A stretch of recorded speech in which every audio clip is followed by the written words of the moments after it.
आपके पास बहुत सुख सुविधाएं, नौकर चाकर हो जाए ना, फिर भी शांति नहीं है। आज एक व्यक्ति का मेरे पास कॉल आया, वो अमेरिका में रहते हैं, ठीक है, परंतु वो अमेरिका में रहते हैं, परंतु पारिवारिक टेंशन और तनाव के कारण उनको 2 बार स्ट्रोक आ चुका है। और बात करने पे पता चला कि वह व्यक्ति ये चाहता है कि मैं आध्यात्मिकता की तरफ तो जाऊं, आध्यात्मिकता की तरफ तो बढ़ूं, बड़ी लालसा है उसकी कि मैं आध्यात्मिकता की तरफ जाऊं, परंतु वह परिवार के व्यवस्थाओं में, कंपनियों में, घरों में इतना वो लीन हो चुका है और घर में ऐसा माहौल बन चुका है कि फिर उससे वो ऊपर उठ ही नहीं पा रहा है। और वो ये कह रहा है कि मैं जो है इससे ऊपर उठ करके वास्तविक शांति की तरफ जाना चाहता हूँ। उनकी उम्र 74 साल से ऊपर हो चुकी है, ठीक है, और वह ये चाहते हैं कि मैं, शरीर का तो कोई गारंटी नहीं कब तक जाएगी, परंतु मैं ये चाहता हूँ कि कुछ ऐसा हो कि मैं, मेरे जीवन का जो स्वप्न है कि मैं परमात्मा के बारे में, ईश्वर के बारे में कुछ भी कर लूँ। नहीं तो जब तक पैसा रहा, जीवन रहा, तब तक तो हम मीटिंग में, यहाँ वहाँ, कभी घूमने तो कभी होटल में, ऐसे ही जीवन बीता है हमारा। बोलते हैं कि सुख चैन की नींद नहीं ले पाए, कभी ज्ञान। वो बोले कि आज तक मुझे न मैं ध्यान कर पाया, न कहीं पूजा कर पाया। कोई करवाया है तो बैठा हूँ 5 मिनट के लिए, पूजा में भी बैठा हूँ तो 5 मिनट के लिए बैठा हूँ, उठ के चला जाता हूँ।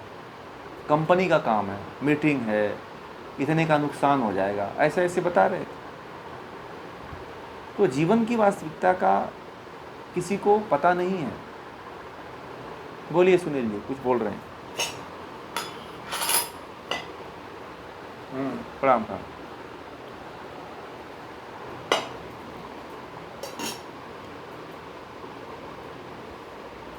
जी जी, अच्छा, ठीक ठीक है, उसके बारे में हम आपसे बात करते हैं।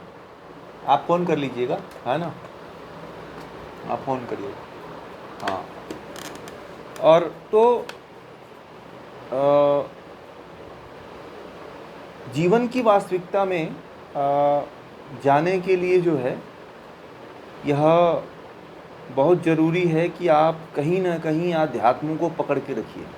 मैं सबसे बहुत पहले से कहता हूँ कि आप जीवन में एक ऐसे मजबूत कंधे को पकड़ के रखो ना कि दुनिया का जब सहारा ना मिले तो वो कंधा आपके सामने खड़ा हो,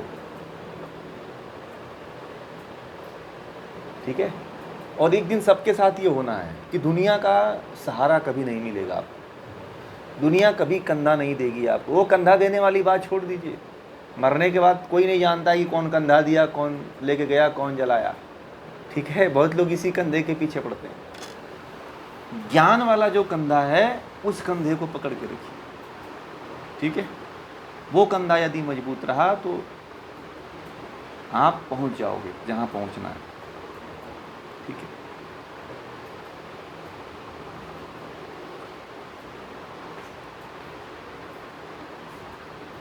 इसलिए उसको पकड़िए और पकड़ करके अपने जीवन को उन्नत बनाने का प्रयास करिए। मैं उसी चीज़ को, मुझे भी ये बात किसी ने भेजा था, तो उसने भी यही कहा था कि जो आप बताते हो ना, वो बात इसमें है उसको। तो मैंने कहा कि ठीक है, मैं जो बताता हूँ वो बातें अन्य लोगों को भेज दूँगा, तो शायद वो मेरी बातें अच्छी तरह से समझे, क्योंकि लोगों को मूवी वूवी की भाषा ज़्यादा समझ में आती है, फिल्मों की भाषा ज़्यादा समझ में आती है, ठीक है।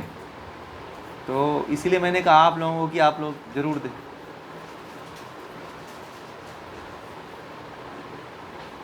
अच्छा अच्छा, योग दर्शन में इसको आप लोग रिपीट कर दीजिएगा, कोई बात नहीं, जो उसको फॉरवर्ड कर दीजिएगा, जो लोग नहीं देखें वो भी देख लेंगे, ठीक है।